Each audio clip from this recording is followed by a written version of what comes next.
We happened to be in Japan at the time of the blooming of the sakura.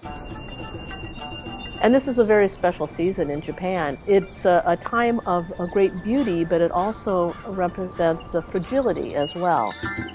Those blossoms are gorgeous, but they're just a fleeting moment and they can be gone at any time. And it was a wonderful sort of analogy for our workshop. A workshop where we brought together people from Philippines and Vietnam to talk about shared concerns that they have in facing coercion in the region and the kind of shared opportunities they have to work together to combat those threats. The workshop organizers have really been able to put on the table what are the necessary things that we need to confront, to talk about. And in doing so, it really opens up opportunities for conversations and discussions about how we can cooperate with each other. But it's also interesting because we're all thinking based on our countries. And sometimes it's very difficult to get out of that mindset. It's really pushing us to think outside the box in that sense.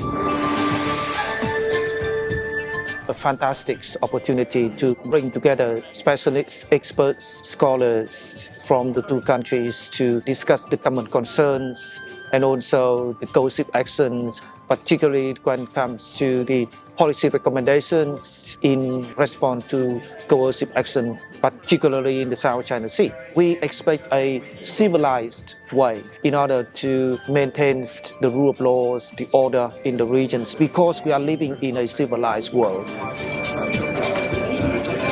Opening up, it's really hard. This is a start of a platform where the two countries can start discussing it and identify areas where we can mutually benefit. In this workshop, many of the participants identified venues of cooperation in the areas of increasing exchanges among universities, having joint publication of Vietnamese and Filipino researchers in the maritime domain, developing the maritime economy of both countries, and finally, fostering solidarity among the people of both countries on a bilateral level. It's challenging to reach out and to cooperate with other countries, but it is definitely going to be feasible. I guess the biggest takeaway for me was how little interaction these two countries have had. And so this was a tremendous opportunity for them to get to know each other. And you saw that bloom, just like the cherry blossoms. You saw that relationship open up. And unlike the cherry blossoms, we hope this one's going to endure.